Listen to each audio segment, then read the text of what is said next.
لے کر سورہ زمر تک یہ صورتیں قرآن حکیم اور دین کی بین الاقوامی تعلیم کل دنیا انسانیت کے لیے قرآن حکیم، دین اسلام، نبی پاک صلی اللہ علیہ وسلم کیسے رہنمائی فراہم کرتے ہیں کہ اس کا تذکرہ ہے۔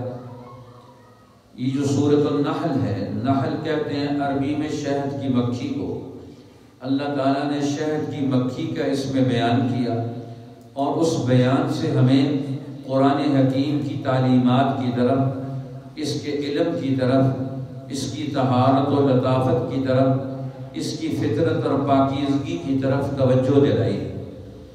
جس طرح شہد کی مکھی مسلسل محنت کر کے وہ شہد اکٹھا کرتی ہے اور نفع بخش چیز، لطیف ترین چیز ہے جسے ہر انسان پسند کرتا ہے کہ وہ اسے استعمال کرے، تو اسی طریقے سے یہ فطرت کی عظیم ترین کاوش انسان کو پسند ہے، تو فطرت کی ایک اور عظیم ترین کاوش وہ علم وحی، وہ انسانوں کو کیوں پسند نہیں ہے، وہ کیوں میٹھا نہیں لگتا، وہ اس کی طرف رغبت کیوں نہیں ہے، یہ ان کی بیماری ہے۔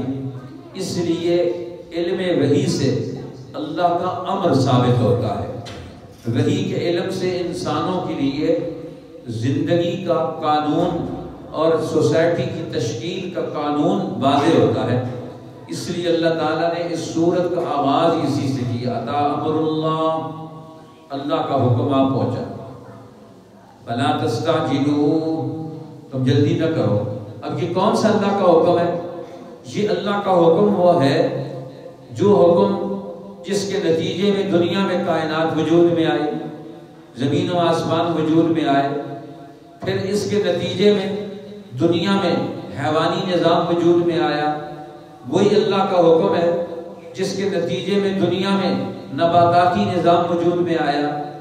یہی وہ اللہ کا حکم ہے جس کے نتیجے میں دنیا میں سورج اور چاند کا نظام وجود میں آیا۔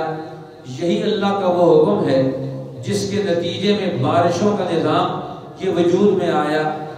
یہی اللہ کا وہ حکم ہے جس کے نتیجے میں ساری قوتوں کا خلاصہ وہ انسان، اللہ نے اس کا نطفہ بنوایا اور پھر اس انسان کو ایک شکل اور وجود بخشا۔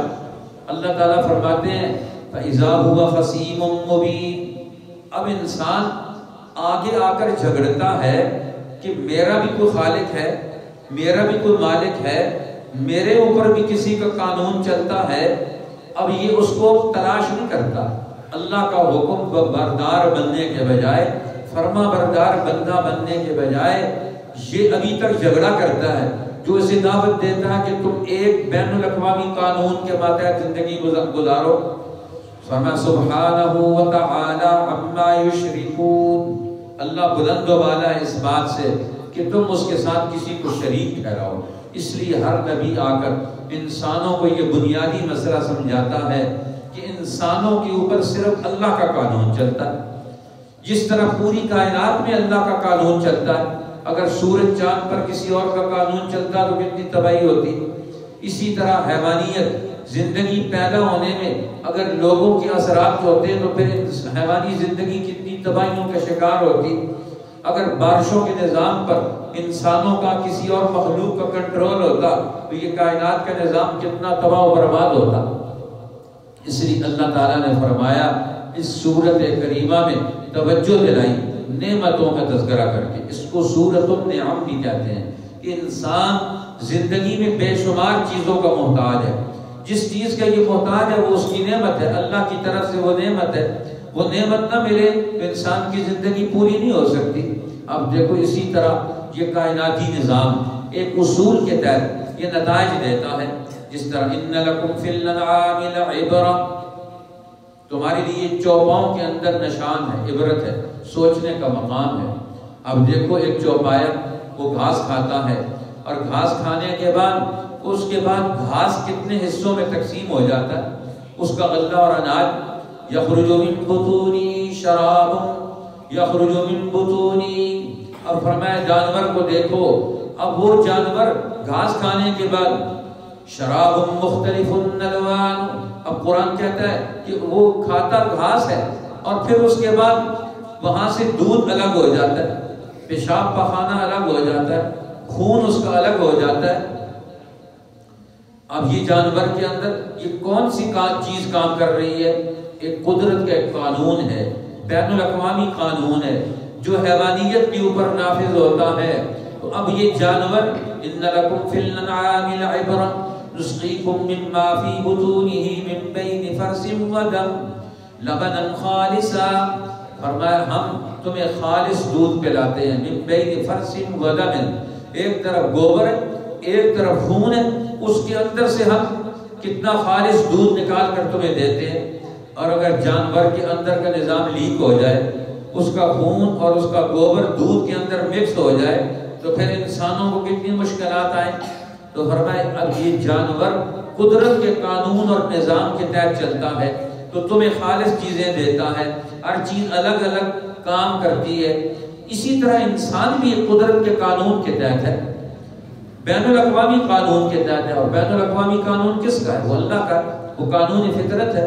اب اس قانون فطرت پر اس نے چلنا ہے، اس لیے ہر نبی آ کر انسانوں کو یہ دعوت دیتا ہے، وَلَقَدْ بَعَثْنَا فِي كُلِّ أُمَّةٍ رَسُولًا أَنِ اعْبُدُوا اللَّهَ وَاجْتَنِبُوا الطَّاغُوتَ۔ ہر نبی نے آ کر انسانوں کو یہ بتایا ایک اللہ کی بندگی کرو، اس کی عبادت کرو، اس کا قانون مانو، اور ہر دور کے طاغوت سے، شیطان سے بچو جو اللہ سے ہٹائے، جو قانون اور نظام اور جو اعمال تمہیں اللہ سے ہٹائیں ان سے بچو، ان سے ہٹو۔ پھر اللہ تعالیٰ نے فرمایا جس طرح شہد کی مکھی وہ کام کرتی ہے، منظم طاقت کے طور پر کام کرتی ہے، اسی طرح تم جماعت بن کر رہو۔ اب شہد کی مکھیاں کیا ہے؟ ان کی ایک ملکہ ہے، ان کا پورا نظام ہے، وَأَوْحَىٰ رَبُّكَ إِلَى النَّحْلِ، تیرا رب شہد کی مکھی کو وحی کرتا ہے، اس کو بات سکھاتا ہے۔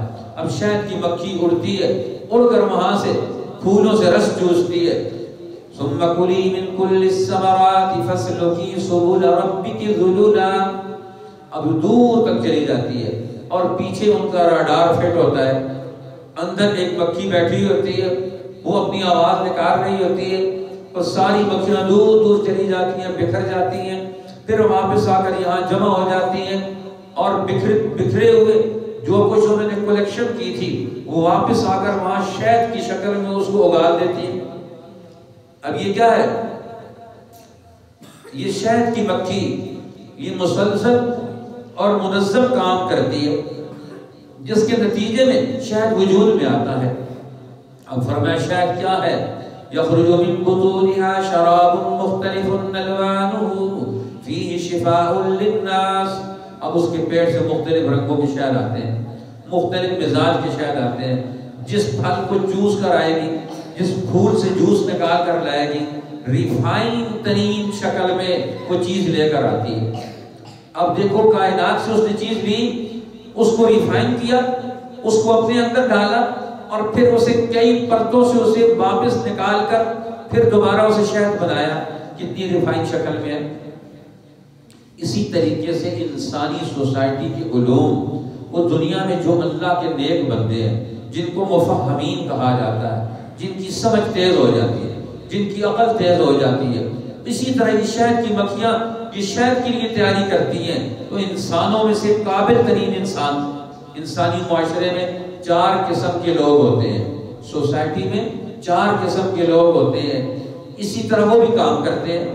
پہلا طبقہ معاشرے کے اندر حکماء کا ہوتا ہے، عقل مند لوگوں کا ہوتا ہے، ان میں سے سب سے اونچے لوگ تو انبیاء علیہ السلام، پھر ان کے متبعین، پھر اسی طرح مفہمین اور سمجھدار لوگ ہیں، عقل مند لوگ ہیں، وہ بھی اسی طرح گھومتے پھرتے ہیں اور اسی طرح یہاں کائنات کے نظام سے وہ استفادہ کرتے ہیں، ان کا دماغ تیار ہو جاتا ہے، پھر اللہ تعالیٰ ان کے دماغ میں علوم منتقل کرتا ہے، نالج، شعور، عقل، سمجھ، بصیرت، حکمت اور دانائی وہ مسلسل حاصل کر رہے ہوتے ہیں، اور پھر ان کی زبان سے ان کے دوستوں میں، انسانوں میں وہ بنیادی علوم منتقل ہوتے ہیں، انسانوں کو پتہ چلتا ہے۔ اب یہ سب سے اونچا طبقہ ہے، اب یہ دلائل کے بغیر بھی عقل کی بات، حکمت کی بات سمجھ جاتا ہے اور دلائل سے بھی سمجھتا ہے۔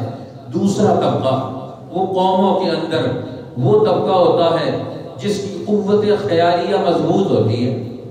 ان کی خیالی قوت مضبوط ہے، لیکن وہ اپنے خیالی قوت سے کام لے کر وہ آگے بڑھ جاتے ہیں. ان کو کوئی بات بتائی جائے، کسی شاعر کا کلام انہیں سمجھایا جائے، کسی اور حکیم کا قول انہیں بتایا جائے تو اس سے ان کو پتہ چل جاتا ہے، وہ عقل سیکھ لیتے ہیں.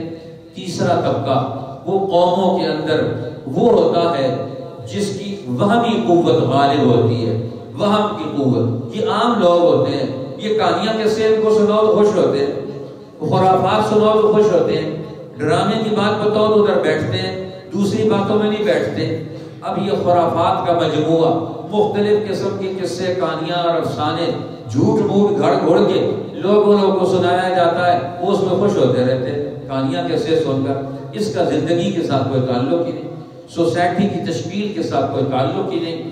لیکن اللہ کے نبی جب آتے ہیں، حکیم اور دانا لوگ جب آتے ہیں، انہی خرافات کے مجموعے کو نظر انداز کر کے ان میں اندر سے حکمت کی، دانائی کی، جو عقل کی بات ہوتی ہے اس کو لے کر ان کو سمجھا دیتے ہیں کہ اصل زندگی کیا ہے، زندگی کو خرابیوں سے کیسے بچایا جائے گا. تمہیں ہر وقت اللہ کے قانون کے تابع ہو کر اپنے آپ کو ترقی دینی ہے. کوئی انسان کائنات میں کسی اعلیٰ قانون کے پابندی کے بغیر ترقی نہیں کر سکتا. جس طرح ایک انسان ہر وقت کھاتا رہے وہ ترقی نہیں کر سکتا. اللہ نے قانون بنا لیا رمضان کے روزوں کا، سحری کے وقت کھانا ہے اور ادھر سے افطار کے وقت کھانا ہے، دن میں کوئی چیز نہیں کھانی. اب یہ شرعی قانون بن گیا. اسی طرح ایک طبی قانون ہے انسانوں کے لیے، طبیعیات کے قوانین ہے، فطرت کے قوانین ہے. جس طرح اللہ نے انسان کے دیکھنے کے لیے آنکھ رکھی ہے، پیٹرن فٹ کر دیا. ایک آدمی کہ نہیں میں کان سے دیکھوں گا. اب اللہ تعالیٰ نے منہ رکھ دیا غذا لینے کے لیے، جسم میں منتقل کرنے کے لیے جسم میں. وہ کہتا ہے میں منہ سے نہیں کان سے ڈالوں گا، میں آنکھ سے ڈالوں گا، نہیں ڈال سکتا. یہ طبی قوانین ہے، یہ فٹ ہے، یہ جبلت ہے. اللہ نے جبلت مقرر کر دی ہر ایک کی. اب جانور ہے، اب اس نے اب شیر ہے، اس کے گوشت کھانا ہے، آپ اسے گھاس نہیں کھلا سکتے. اس کا قانون، اس کی طبیعت، اس کی جبلت، اس کی فطرت کیا ہے؟ وہ گوشت کھانا ہے. اب گھوڑا، اس نے گھاس کھانا ہے. آپ کہتے نہیں ہم اسے مرغا کھلائیں گے، ہم اسے روٹ کھلائیں گے، ہم اسے گوشت کھلائیں گے. وہ گوشت کھائے گا تو مر جائے گا، وہ گوشت نہیں کھا سکتا. اب انسان ہے، یہ ساری چیزیں کھا جاتا ہے، گوشت بھی کھاتا ہے، یہ مٹھائیاں بھی کھاتا ہے، یہ پتے بھی کھاتا ہے. اس کے اندر سارے جانوروں کی خصوصیات ہیں. اب اس کے لیے ایک الگ قانون کی ضرورت ہے، ایک الگ شریعت کی ضرورت ہے، جو شیر کی شریعت بھی ہو، گھوڑے کی شریعت بھی ہو، یا سارے جانوروں کی شریعت بھی ہو، ان کا قانون بھی. ان سارے قوانین جمع کر کے اللہ نے انسان کے لیے الگ قانون بنایا. اب انسان کہے کہ میں تو کسی قانون پر نہیں چلتا. جب کسی قانون پر نہیں چلے گا تو نہ یہ انسان تو نہیں رہا. پھر یہ اپنے قانون پر چلے گا تو کامیاب ہو. ثم کلی من کل الثمرات فاسلکی سبل ربک ذللا. اب شہد کی مکھی، اس کو حکم ملتا ہے جاؤ جا کر درختوں سے تم شہد اکٹھا کرو، وہاں کے پھلوں اور پتوں سے جوس نکالو، اور فاسلکی سبل ربک ذللا، تیرے رب نے تیرے لیے راستے بنا دیے، ان راستوں پر چلو. انسان کے لیے بھی اللہ نے راستے بنا دیے، ان راستوں پر چلنا ہے. یہ چیزیں کھانی ہے، یہ چیزیں نہیں کھانی ہے، اس وقت سونا ہے، اس وقت اٹھنا ہے، یہ ماں ہے، یہ باپ ہے، یہ رشتہ دار ہے، یہ مال اپنا ہے، یہ دوسروں کا ہے، یہ چیز فلاں وقت کے فلاں کام کرنا ہے. سارا قانون شریعت نے ہمارے لیے بنا دیا. دین پورے کا پورا کیا ہے؟ یہ قانون ہے، یہ شریعت ہے، یہ ایک نظام ہے، یہ سسٹم ہے، یہ ایک اللہ کا حکم ہے. اس لیے اس حکم کو ماننا ضروری ہے. اللہ تعالیٰ حکم دیتا ہے، اتا امر اللہ، اللہ کا حکم آ چکا. معاشرہ کیوں ترقی کرے گا؟ عدل کے قانون سے ترقی کرے گا. جہاں عدل کا قانون نہیں ہوگا وہ معاشرہ تباہ ہو جائے گا، ختم ہو جائے گا. ان اللہ یامر بالعدل، اللہ حکم دیتا ہے عدل کرنے کا. پھر اللہ حکم دیتا ہے احسان کرنے کا، بھلائی کرنے کا. پھر اللہ حکم دیتا ہے کس چیز کا؟ ایتاء ذی القربیٰ، قرابت داروں کا، رشتہ داروں کا حق ادا کرنے کا. اور 3 کاموں سے منع کرتا ہے. ینہی عن الفحشاء، بے حیائی سے منع کرتا ہے. والمنکر، برائی سے منع کرتا ہے. والبغی، سرکشی سے منع کرتا ہے. سارا نظام توڑ دو، یہ نہیں چلے گا. 3 کاموں سے منع کرتا ہے، 3 کاموں کو کرنے کا حکم دیتا ہے. یہ قرآن کی جامع آیت ہے. اس لیے حضرت عمر ابن عبدالعزیز رحمۃ اللہ علیہ نے اپنے دور خلافت میں اپنی خلافت کا نصب العین اور ماٹو اس آیت کو بنایا کہ ہم اس آیت کے اندر جو تعلیمات ہیں ہماری خلافت ان کو قائم کرے گی. اس لیے انہوں نے اپنے جتنے گورنر تھے ان کو آرڈر کیا ہوا تھا جمعے کے دن ہر خطبے کے ایک خطبے کے اندر یہ آیت ضرور پڑھو تاکہ لوگوں کو پتہ چلے. اس لیے قرآن معاشرے کا بنیادی قانون سکھاتا ہے، بنیادی اور اساسی قانون بتاتا ہے، اس کے دلائل سمجھاتا ہے. ہر آدمی کو پتہ چل جائے کہ ہماری خلافت اور ہماری حکومت کا ماٹو کیا ہے، نصب العین کیا ہے.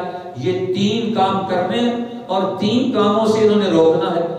اب اللہ تعالیٰ نے فرمایا یہ معاہدہ ہے تمہارا اللہ تعالیٰ کے ساتھ. کائنات کی ساری قوتیں اسی بنیاد پر کام کرتی ہیں، انسان نے بھی اسی بنیاد پر کام کرنا ہے. اب اگر یہ قانون کے تحت کام کرے گا اس کی زندگی حیات طیبہ ہوگی، پاکیزہ زندگی ہوگی.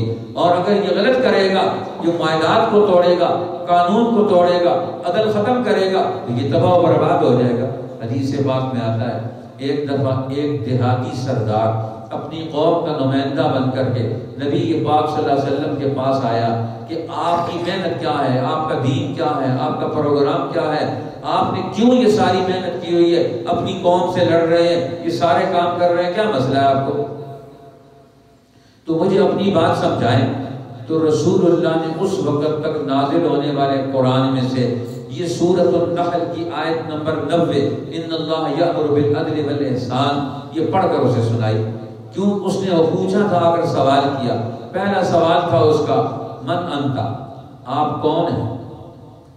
آپ نے فرمایا میں انا محمد ابن عبداللہ، میں محمد عبداللہ کا بیٹا عبد المطلب کا پوتا ہوں. میرا حسب، میرا نسب، میرا سلسلہ، میرے ماں باپ ان کو ساری دنیا جانتی ہے، سارے عرب جانتے ہیں، سارے قریش والے ان کے مداح ہیں.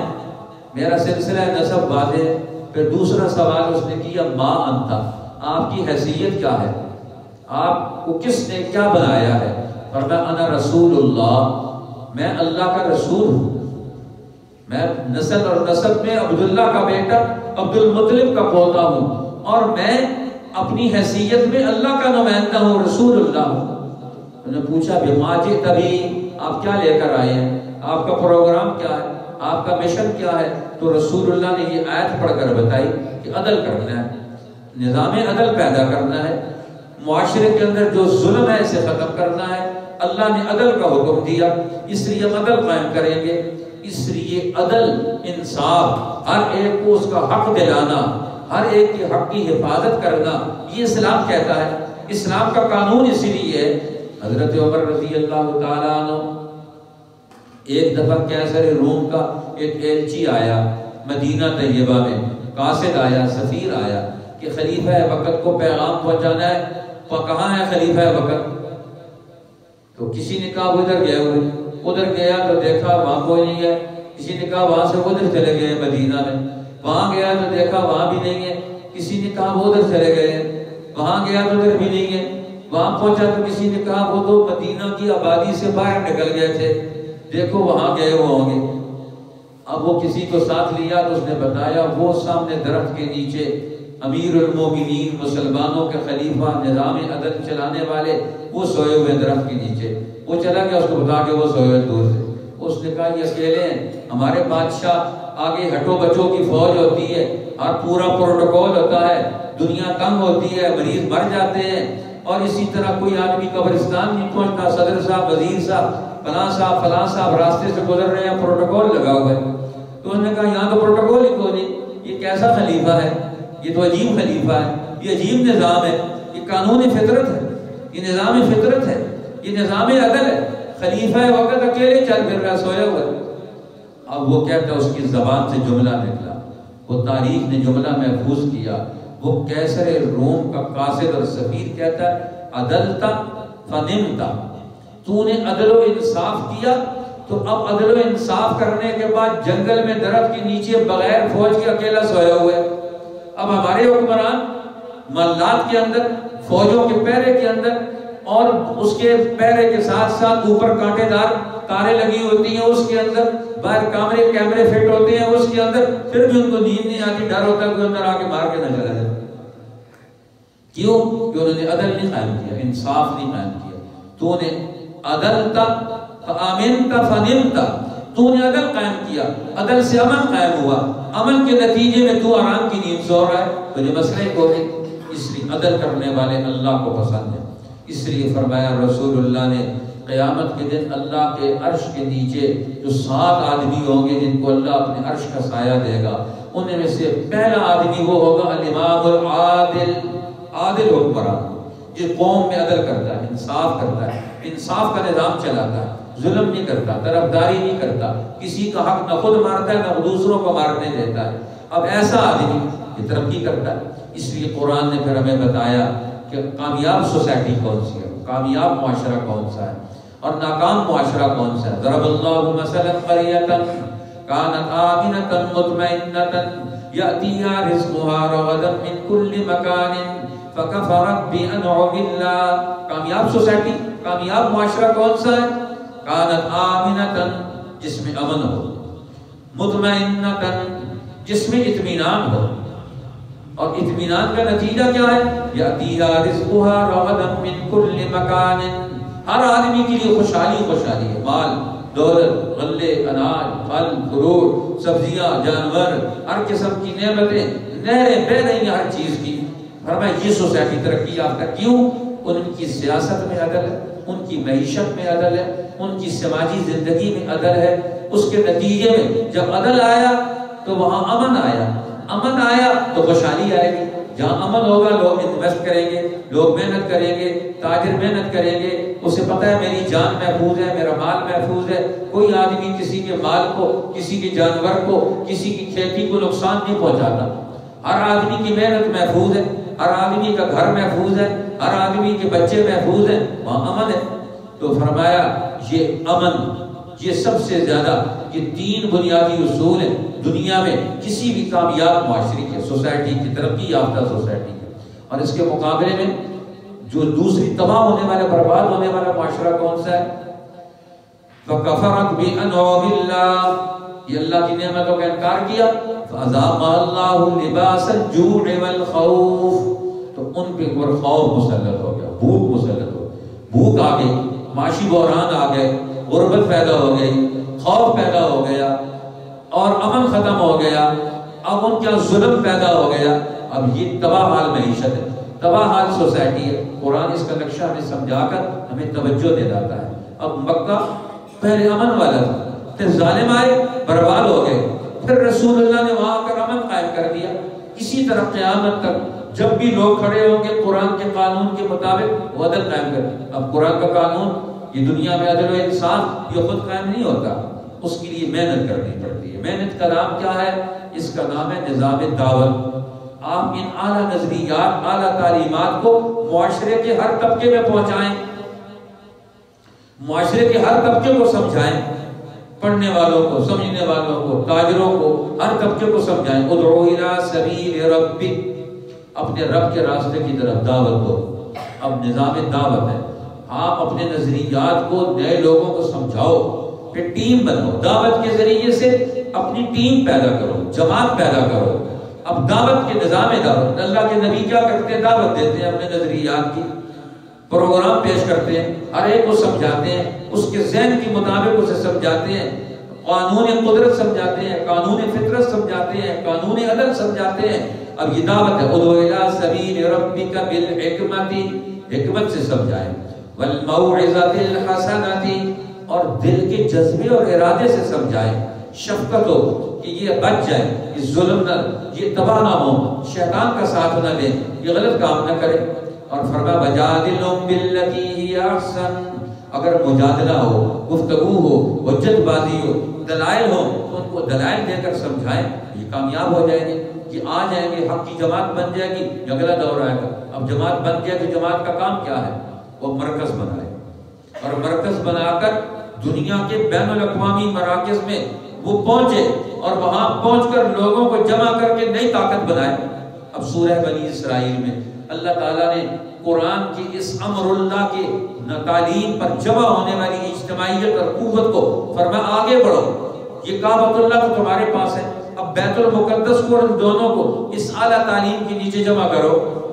اب نبی پاک صلی اللہ علیہ وسلم کے معراج کا واقعہ، معراج کیا ہے؟ بیت اللہ اور بیت المقدس کو جوڑ دیا۔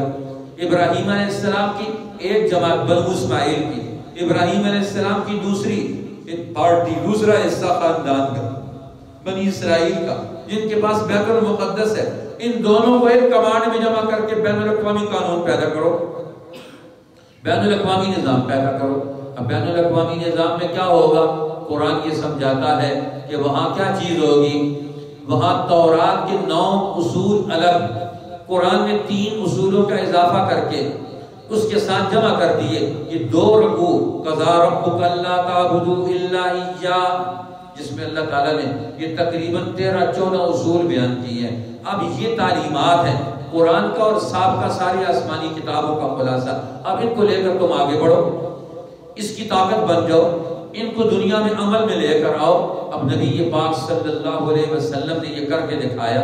اب بیت المقدس گئے، وہاں انبیاء کو اللہ نے جمع کر دیا آپ کی امامت میں، انہوں نے نماز ادا کی۔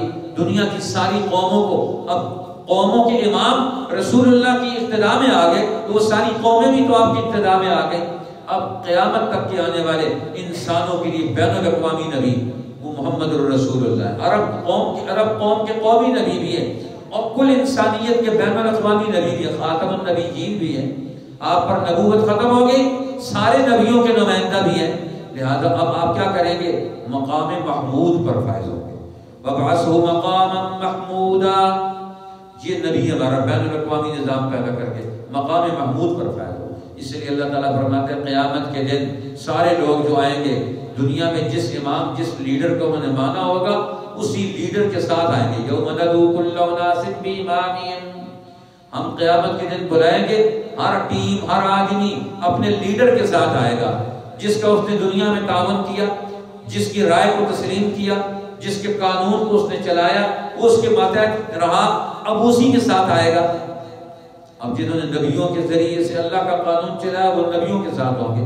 اب اس لیے امت کے جتنے علماء ہیں، صحابہ کرام ہیں، وہ نبی پاک کے ترجمان، جتنے تابعین ہیں وہ صحابہ کے ترجمان، اور جتنے پھر تابعین ہیں وہ تبع تابعین ہیں ان کے ترجمان، ائمہ مجتہدین محدثین فقہاء اولیاء اللہ، یہ اصل علماء ربانیین انبیاء کے جانشین ہیں۔ اس لیے اللہ تعالیٰ فرماتے ہیں قیامت کے دن ہر آدمی کی زندگی کی کتاب مرتب ہو رہی ہے۔ یہ کس کی باتیں مان کر آیا ہے؟ فرمایا قیامت کے دن آئے گا اللہ تعالیٰ ہر آدمی کے گلے میں اس کی زندگی کا اعمالنامہ لٹکا دے گا۔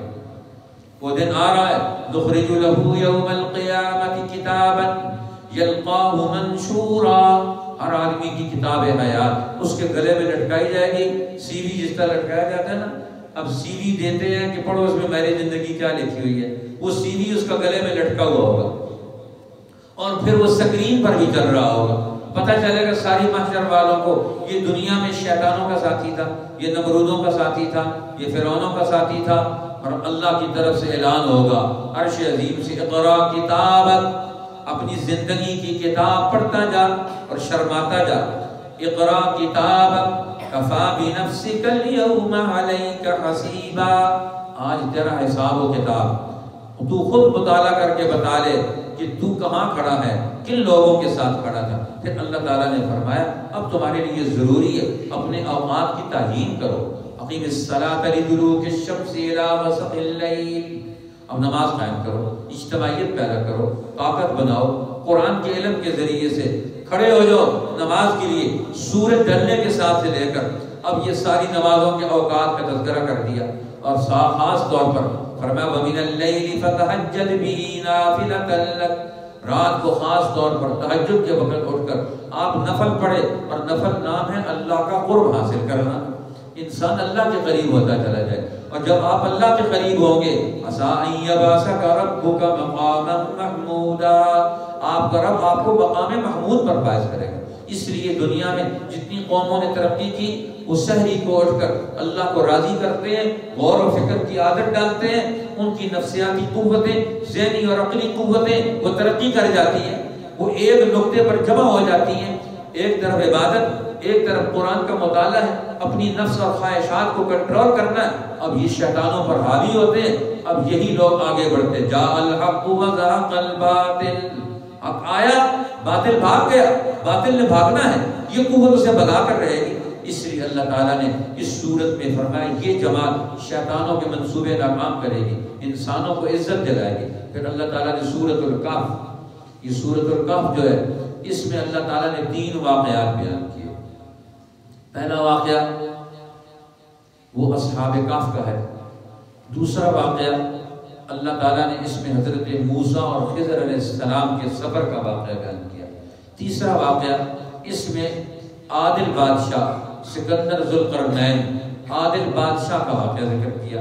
اب یہ قرآن سمجھاتا ہے کہ قرآن دنیا کے تمام قوموں کے لیے کتاب ہدایت بن کر آیا۔ اب یہ کون سے لوگ ہیں؟ یہ وہ قومیں ہیں، اجمی قومیں جو انتباہی وحی کے ذریعے سے اندر سے ان کی آواز، ان کی فطرت کی آواز وہ حق کی آواز بن جاتی ہے۔ اللہ تعالیٰ کی وحی نہیں آتی ان پر، لیکن اندر سے ان کی آواز اٹھتی ہے کہ یہ حق اور سچ ہمیں یہ کام کرنا چاہیے۔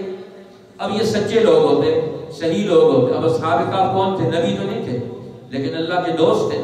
انہوں نے دیکھا اپنے ماحول میں یہ بادشاہ ظلم کرتا ہے، یہ لوگ شرک کرتے ہیں، ایک دو لوگوں کو مال لوٹتے ہیں، یہ سارے غلط کام ہیں۔ اب نوجوان تھے وہ، انہوں نے اپنے معاشرے کا جائزہ لیا اور خود فیصلہ کیا اپنی اپنی جگہ پر۔ پہلے ایک نے اپنے ذہن میں سوچا یہ غلط ہے، دوسرے نے کہا اپنے ذہن میں سوچا یہ بھی غلط ہے، یہ بادشاہ غلط ہے، یہ قرآن غلط ہے، یہ بازار غلط ہے، یہ عدالت غلط ہے، یہ فلاں چیز غلط ہے، وہ سارا سوچتا ہے۔ اب ایک دن کٹھے ہو گئے باہر، وہ ایک پوچھتا ہے دوسرے سے تم کدھر؟ کہتا میں سوچ سوچ کے تھک گیا ہوں، ہمارے معاشرے میں یہ ساری خرابیاں، یہ ظالم و قرآن ظالم ہے، یہ قاضی اور جج نے یہ ناانصاف ہے، ان کی مولوی اور پیر بیٹھے ہوئے جو عبادت گاہوں میں یہ لوگوں کو لوٹتے ہیں، یہ سارے تو عوام کو لوٹ رہے ہیں، نقصان پہنچا رہے ہیں، یہ تو قوم کو ترقی نہیں دے سکتے، یہ تو تباہی کی طرف لے کر جا رہے ہیں۔ وہ کہتے ہیں میں بھی یہ سوچ، ایک اور بھی آ گیا، تیسرا بھی آ گیا، چوتھا بھی آ گیا، پانچواں بھی آ گیا، چھٹا بھی آ گیا، ساتواں بھی آ گیا۔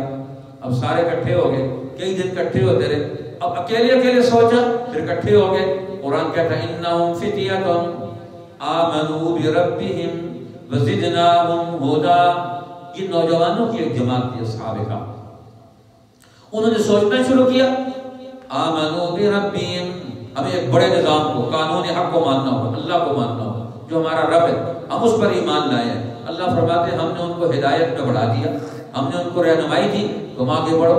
اور جب بادشاہ کو پتہ چلا یہ ہمارے خلاف سوچتے ہیں، یہ ہمارے قانون اور نظام کے ظلم کو نظام کو توڑنا چاہتے ہیں، یہ اس کے خلاف سوچتے ہیں، تو ان کو پکڑو، گرفتار کرو۔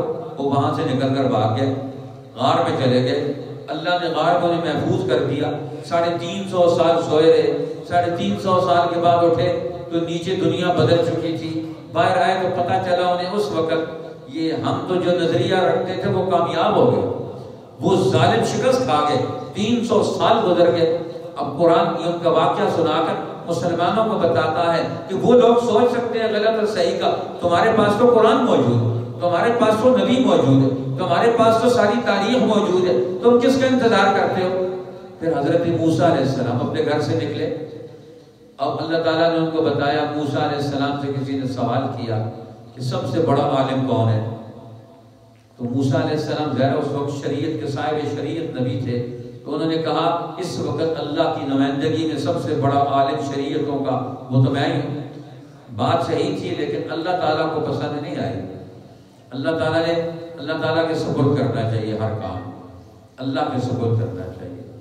یہ تو اللہ تعالیٰ نے فرمایا موسیٰ ایک اور بڑی شخصیت بھی ہے، ایک اور میرا بندہ بھی ہے، آتیناہ من لدنا علما، ایک اور میرا بندہ بھی ہے جس کو ہم نے علم لدنی بھی عطا کیا، وہ بھی بندہ ہے۔ انہوں نے کہا پھر وہ زیادہ علم رکھتا ہے تو ہمیں اس سے جا کر سیکھنا چاہیے۔ ہمیں ہاں جاؤ جا کر سیکھو۔ اب موسیٰ علیہ السلام نے ترقی کر دی۔ امام شاہ ولی اللہ فرماتے ہیں دین کا علم، شریعت کا علم 2 قسموں پر ہے۔ پہلا علم علم الشرائع والاحکام ہے، شریعتوں کا علم، احکامات کا علم ہے۔ نماز پڑھنی ہے، روزہ رکھنا ہے، یتیم کا مال نہیں کھانا، محنت کر کے کمائی کر کے کھانا ہے، زکوٰۃ دینی ہے، نیکی کی بات کرنی ہے، یہ علم الشرائع والاحکام ہے، شریعت کا قانون احکامات کا علم ہے۔ دوسرا علم وہ ہے علم المصالح والمفاسد، مصلحت کیا ہے، مفادات کیا ہیں، فوائد کیا ہیں، نقصانات کہاں سے آتے ہیں۔ 20% شریعت اور احکام کا علم ہے اور 80% مصالح اور مفاسد کا علم ہے. اس لیے انبیاء علیہ السلام اس پر بھی زیادہ محنت کرتے ہیں. آج ہم شریعت کے عالم تو پیدا کرتے ہیں، مصالح اور مفاسد کو سمجھنے والے عالم ہی کوئی نہیں جو دین کو بچا سکے خرابیوں سے، دین کے فوائد وہ ان کو قائم رکھ سکے. اب حضرت موسیٰ علیہ السلام وہ دیکھنے کے لیے چلے گئے کہ یہ کیا کام ہے. اسی طرح جس طرح اصحاب کہف نے اپنے عقل اور شعور کا استعمال کر کے اس گناہ کی زندگی سے نکل کر اس ظالم ماحول سے نکل گئے، اسی طرح موسیٰ علیہ السلام اگلے ترقی کے علم کے لیے، علم المصالح والمفاسد کے لیے انہوں نے کہا اس آدمی سے ملو. اب 3 واقعات ان کے ساتھ رونما ہوئے. انہوں نے کہا کہ آپ ہمارے ساتھ نہیں چل سکتے، آپ شریعت اور احکام کے بندے ہیں اور ہم نے اس کی بیک پر جو چیزیں ان کو دیکھنا ہے، آپ ہمارا ساتھ نہیں دے سکتے. انہوں نے کہا نہیں، اگر ساتھ دینا ہے تو خاموش رہنا پڑے گا، جب ہم تعبیر بتائیں گے پھر سوال کرنا، سوال کی اجازت نہیں ہے. موسیٰ علیہ السلام مان گئے. اب پہلے ہی چلے تھے ساتھ نبھانے کے لیے، تو استاد اور شاگرد بننا آسان کام نہیں ہوتا. انہوں نے کہا شاگرد بنو گے تو سوال نہیں کرو گے، ہمارے ساتھ چلو گے، دیکھتے رہو گے، سیکھتے رہو گے. اب وہ ساتھ چل پڑے موسیٰ علیہ السلام اپنا نوجوان ساتھی لے کر. اور فرمایا ملے گا کہاں؟ فرمایا ملے گا وہاں جہاں آپ کی مچھلی گم ہو جائے گی. اب مچھلی گم ہو گئی ایک جگہ پر، آگے چلتے گئے تھک گئے. انہوں نے کہا مچھلی لو، کھانا تو کھا لے. آتنا غداءنا لقد لقینا من سفرنا ھذا نصبا. اب تھکان ہو رہی ہے. اب مچھلی کے ذرا دیکھا تو مچھلی جو لگ گئی نسی الحوت، مچھلی کو بھول گئے. وہاں پہنچے تو انہوں نے مچھلی تو سمندر میں راستہ بنا کر چلی گئی. تو کہاں چلی گئی؟ وہ پیچھے چلی گئی تھی. تو بتایا کیوں نہیں تو نے؟ اس لیے طالب علموں کو چاہیے، ایک جماعت کے لوگوں کو چاہیے کہ جو کوئی واقعہ، کوئی حالت رونما ہو تو فوراً اپنے رہنما امام کو فوراً بتائیں، استاد کو کیا واقعہ رونما، چھپانا نہیں چاہیے، بعد میں تکلیف اٹھانی پڑتی ہے پھر. اب فرمایا ہم وہ مچھلی تو پیچھے بھول ہے، مچھلی تو چلی گئی سمندر کے اندر، تلی ہوئی مچھلی زندہ ہو کر وہ سمندر میں چلی گئی، پکی ہوئی مچھلی وہ زندہ ہو کر سمندر میں چلی گئی. اب یہ دلیل تھی اس بات کی کہ یہاں آدمی ملے گا. اور وہ کون تھا؟ وہ مجمع البحرین. 2 سمندر مل رہے تھے، 2 سمندر نہیں، 2 تہذیبیں مل رہی تھی، 2 قومیں مل رہی تھی. ایک قوم کے تجربات موسیٰ علیہ السلام کو حاصل تھے، دوسری قوم کے تجربات حاصل نہیں تھے. اب موسیٰ علیہ السلام کو دونوں قوموں کے تجربے حاصل ہو گئے، اس لیے مجمع البحرین بڑا ضروری ہے. اب وہاں پہنچے تو وہاں سے نیا سفر شروع ہوا. اب پہلے سفر میں موسیٰ علیہ السلام جب ساتھ چل رہے ہیں، اب کشتی پر سوار ہوئے تو کشتی پر سوار ہوئے، کشتی والوں نے مفت میں سوار کر دیا، پیسے بھی نہیں لیے. خضر نے تختہ توڑ دیا. فانطلقا حتی اذا رکبا فی السفینۃ خرقها، تختی توڑ دیے، کشتی کو پھاڑ دیا. موسیٰ علیہ السلام سے رانی گیا. انہوں نے کہا خضر یہ کیا کیا آپ نے؟ اخرقتها لتغرق اهلها، تختہ پھاڑ دیا، یہ کشتی ڈوب جائے، سارے لوگ ڈوب جائیں گے. لقد جئت شیئا امرا، یہ تو بڑا عجیب کام کیا آپ نے. پھر انہوں نے کہا الم اقل انک لن تستطیع معی صبرا، میں نے نہیں کہا تھا تو میرے ساتھ نہیں چل سکتا. یہ واقعہ جانے کیوں کر رہے ہیں، اس کے پیچھے مصلحت کیا ہے، فائدہ کیا ہے، حکمت کیا ہے، آپ کو نہیں پتا اور آپ نے الٹا سوال کر دیا. مصلحت جاننی چاہیے، نقصان کس کا ہے، فائدہ کس کا ہے، آپ کو کچھ پتہ نہیں ہم کیا کام کر رہے ہیں. انہوں نے کہا اچھا لا تؤاخذنی بما نسیت ولا ترهقنی من امری عسرا. اب غلطی ہو گئی، اب آپ ہمیں تنگ نہ کریں، ہمیں ساتھ لے جائیں، ہم جن آئندہ سوال نہیں کریں گے. تھوڑا آگے گئے، دیکھا کہ خضر علیہ السلام نے بچے کھیل رہے ہیں، ایک بچے کو پکڑا، اس کی گردن مروڑی، وہ مر گیا. اب موسیٰ علیہ السلام سے رہا نہیں کیا. انہوں نے کہا خضر یہ کیا کام کیا؟